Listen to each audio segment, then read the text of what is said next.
Hello mga idol, isang mapagpalang araw sa inyo lahat. For today's video, magluluto tayo ng ginataang alimasag na may kalabasa at sitaw. So, let's start mga idol. Umpisa na natin ang pagluluto. Siyempre magigisa tayo ng bawang at luya, sibuyas. So mga idol, ang sarap talaga ng alimasag mga idol. Kaya lang, depende rin sa inyo mabibili pagka medyo payat. Pero at least, masarap talaga yung ginatang alimasag with the kalabasa and sitaw. Gulay. Every Sunday kasi mga idol, meron ditong nabibilhan sa amin ng murang mga seafoods.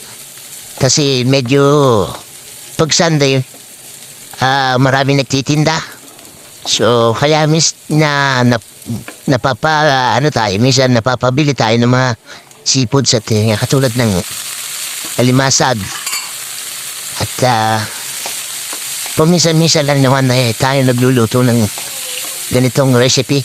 At ayun nga mga idol, inilagay na natin ang ating sitaw. Inuna muna natin ang sitaw dahil yung alimasag mga idol, pinakuluan na natin yun. Kumbaga, inalabos na, luto na siya. So, ganyan, nilagay na din na natin kalabasa. Siyempre, medyo hiniwa lang natin siya ng parang cube size mga idol. Kasi parang hindi siya madurog. Kasi pag maniliit at maninipis, madudurog mga idol. So, nilagyan din natin ang ceiling grain mga idol. So, sabi na nila, pampasarap din at pampatandal ng lansa. Actually, hindi mo naman may iwasan talaga medyo malansang alimasag. Pero ayan, pinakuluan na natin yung mga idol at luto na siya. At ayun nga mga idol, atin na siyang iginigisa. Isasama na natin sa gulay at mag-add lang muna at tayo ng konting tubig mga idol. Siguro mga 1 tasa lang ang i-add natin para maluto ang ating gulay. At mamaya natin lalagyan ng gata dahil gumamit lang tayo ng instant gata mga idol yung nasa pakete. Hindi na tayo bumili ng fresh na gata, yung niyog dahil medyo siyempre minsan yung preparation. Matagal pero mas masarap sana yan mga idol. At habang iniintay natin medyo lumambot-lambot ang mga gulay natin mga idol. So, isusunod natin ibubuhos ang ating instant gata. Ayan mga idol, kita nyo naman, gumamit lang na tayo ng instant gata dahil, like I said, English yun mga idol. Napakahirap ng preparation minsan. So, eto na ang ating para mabilisan. Dahil gutom na tayo mga idol.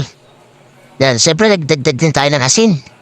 At habang naluluto yan mga idol, siyempre kukumplituhin natin ang ating mga ingredients. Lalagyan natin yan ng mga sangkap, paminta. Ayan mga idol, nilagyan natin ng paminta. At hindi rin mawawala dyan ng lalagyan pa rin natin na idol ng pampalasa. So depende niya sa inyo kung gusto niyo lagyan ng bitchin or yung ginisa mix. Depende sa inyo kung anong mga pampalasa na gusto niyo ilagay. Naglagay lang ako dito mga idol ng M-Charap. Ayan. Bala na yung mamili kung anong gusto nyo ilagay mga idol. At macharap yan, macharap. Ang M-Charap. So ayan mga idol. Siyempre lalagyan din natin ng mag-a-add din tayo ng kaunting patis.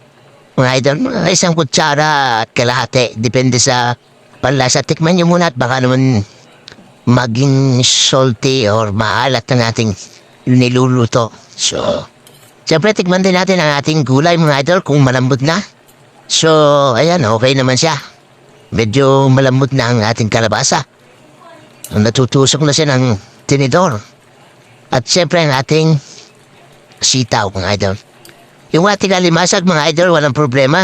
Kasi luto na nga yan, pinakuloan na natin. So, gulay na lang talaga dapat nating testingin natin tikman at kung malambot na ito, okay na siya. So, ayun na mga idol. Siyempre, thumbs up tayo. Luto na ang ating gulay at halos luto na ang ating recipe na ginataang alimasag with kalabasa and sitaw. Mga idol, pakipalo na din and subscribe, like and comments na page. At ayan mga idol, siyempre hindi, pwedeng hindi natin titikman na ating niluto. So ayan mga idol, ang sarap niya mga idol, the best. Gagaya na sabi ko, masarap talaga ang ginatang alimasag with the gulay. So, ayan mga idol, sana nagustuhan niyo ang aking video at maraming salamat po sa panonood at pag-suporta. Thank you very much. Sana po lagi kayong mag-iingat kung saan man kayo ng doong panig na nating bansa at ng ating mundo.